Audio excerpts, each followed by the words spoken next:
I've had many leading experts on this show, including Matthew Walker, and they've all said the same thing about sleep. They've said it's the biggest positive investment you can make in your own performance. You can have the best strategy in the world, but if you're consistently tired, poor decision-making will follow and eventually cause other things to fail in your life. So if you're looking to optimize your recovery, you should start looking at what you're sleeping on. Our sponsor, Helix, makes high-quality mattresses tailored to your body. It doesn't matter if you run hot, sleep on your side, or need something firm. Helix has a mattress for you. And I asked them recently to send one to a member of my team, and Juan received it. And we travel a lot, so when he's home, quality sleep really matters. And he told me he's getting the best sleep of his life.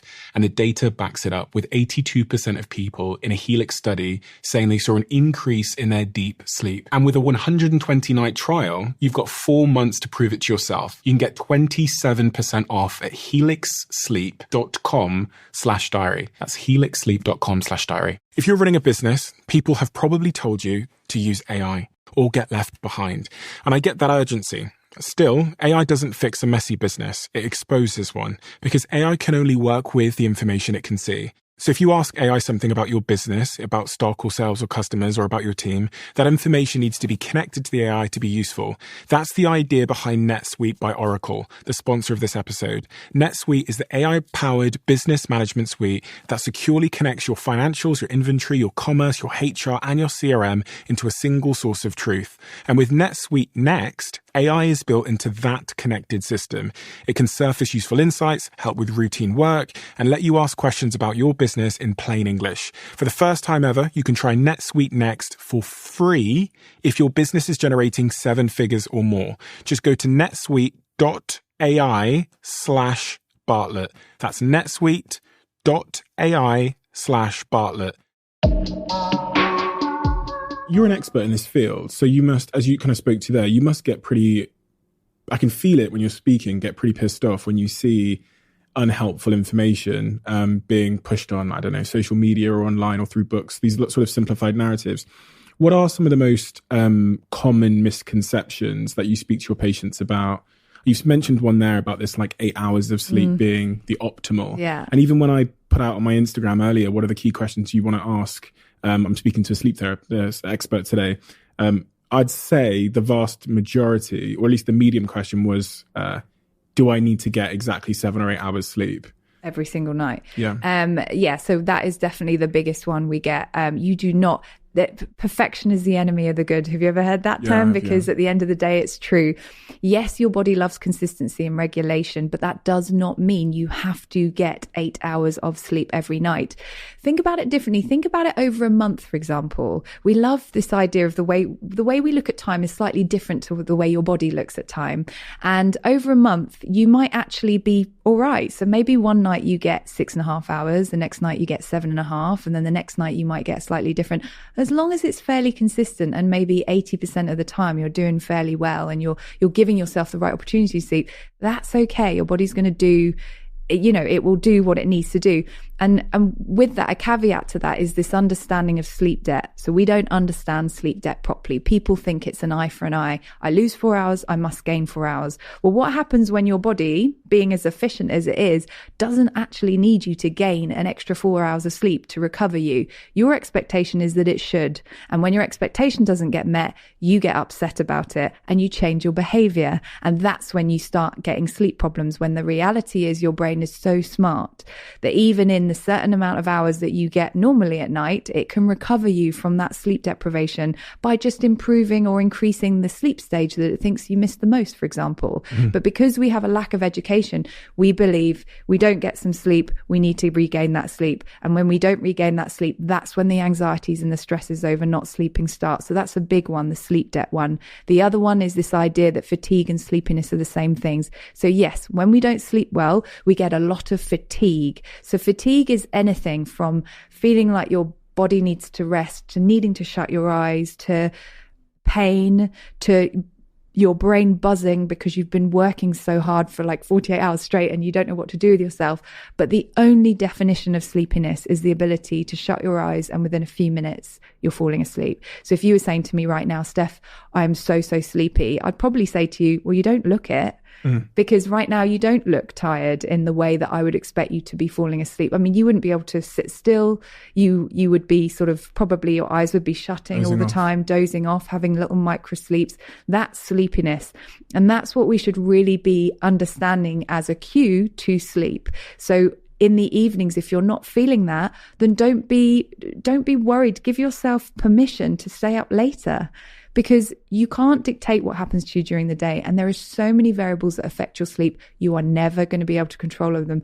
Having good sleep hygiene, how many good sleepers do you know have it? So good sleep hygiene is all these things that we get told we should do. So the 10 top things that you should do: have a warm bath, never drink coffee ever again, never have alcohol, all these things that you're supposed to do. But if you look at good sleepers, are they following all those things? No, they're not. And they're still sleeping really well. And that's to show that most of the time, sleeping poorly comes down to brain training and the patterns we get ourselves into. You start going to bed early, you might be able to get to sleep earlier, but you're probably not going to be able to have that sleep all the way through the night, because at some point or another, your body's going to be like, well, you've had enough now. But your expectation is you should be able to sleep till 7. And why didn't I sleep till 7?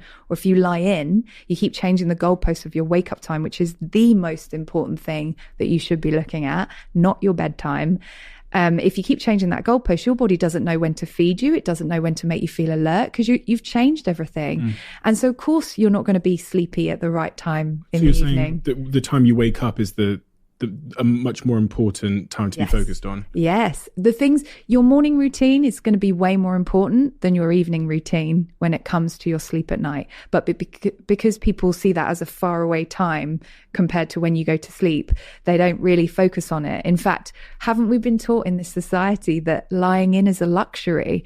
I can't believe that we have made it okay at the weekend to lie in so much. But during the week, one of the only things that gets us up is work. It makes absolutely no sense to me. I'm not saying it's the worst thing in the world. I'm not saying I never lie in, but I don't use it as a compensatory method for a bad night's sleep, because that's when you're going to get into trouble. Because that's kind of throwing your schedule off. Is that what you're saying? Yeah. So if you lie in on the weekends, then you're going to pay for it at some other point. Yeah. Right. Why are we not looking, if you have to lie in so significantly every single weekend, why are we not looking at during the week and thinking, why am I doing this to myself? At the time when I need it the most, I will choose to get less sleep. And then at the weekend, I'll just compensate. And much of the conversation around sleep in society talks about the amount of hours. And it's almost like the amount of hours that I was in the bed. What's your sort of rebuttal to that? Because quality over quantity every single time. And if you have good quality and you need longer, your body will tell you and you will get more sleep. But people are so obsessed with duration.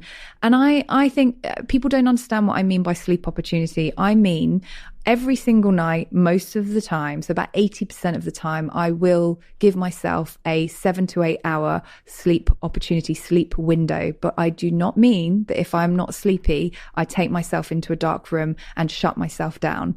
I just know that it's there. I've got a bedroom, a place I really want to be to sleep, that is available to me during those hours, and I will not sleep outside those hours. And that is the big thing, is you can dictate to your body when you don't sleep, but you cannot dictate when you do. And by doing that, you will force your body to be in a nice regular cycle. It's actually really, really simple once you know how to do it. And every time I fix someone of their insomnia, and honestly, 50, 60 years of insomnia, they often turn around to me. They're like, I don't know why I wasn't taught this when I was younger. And I do believe if we taught everyone how to sleep properly, give them a proper sleep education when they're little, I wouldn't exist. Insomnia wouldn't exist. A lot of people, when they knew that I was speaking to you today, they want to know how they can sleep better in the short term tonight.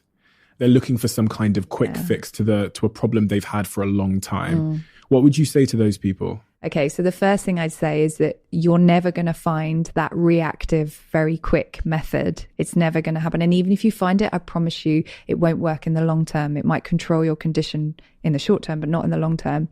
I can teach you how to sleep, but it's going to take you a few weeks, not a night. But in the meantime, don't worry. It's okay. Like part of this is There is a solution. So what I do is called cognitive behavioral therapy for insomnia. It is not the same as CBT for depression or anxiety or anything else. And it is just about retraining yourself to sleep and building up that strong sleep drive. You have to do that over time. But in the short term, I usually tell people that they do not need to worry. Nothing bad is going to happen to you.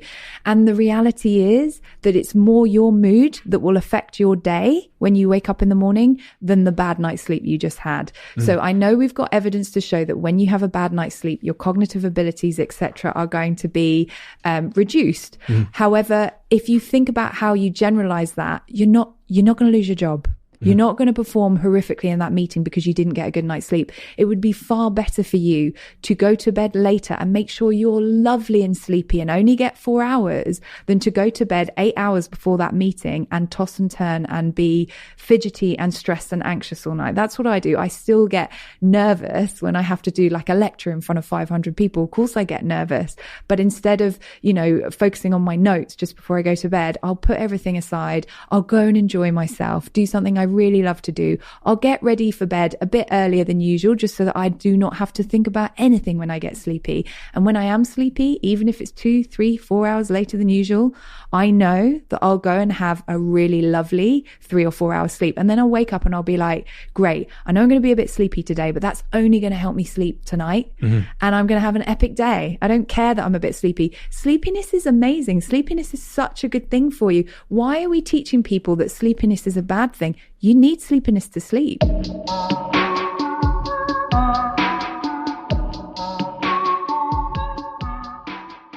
If you're running a business, people have probably told you to use AI or get left behind.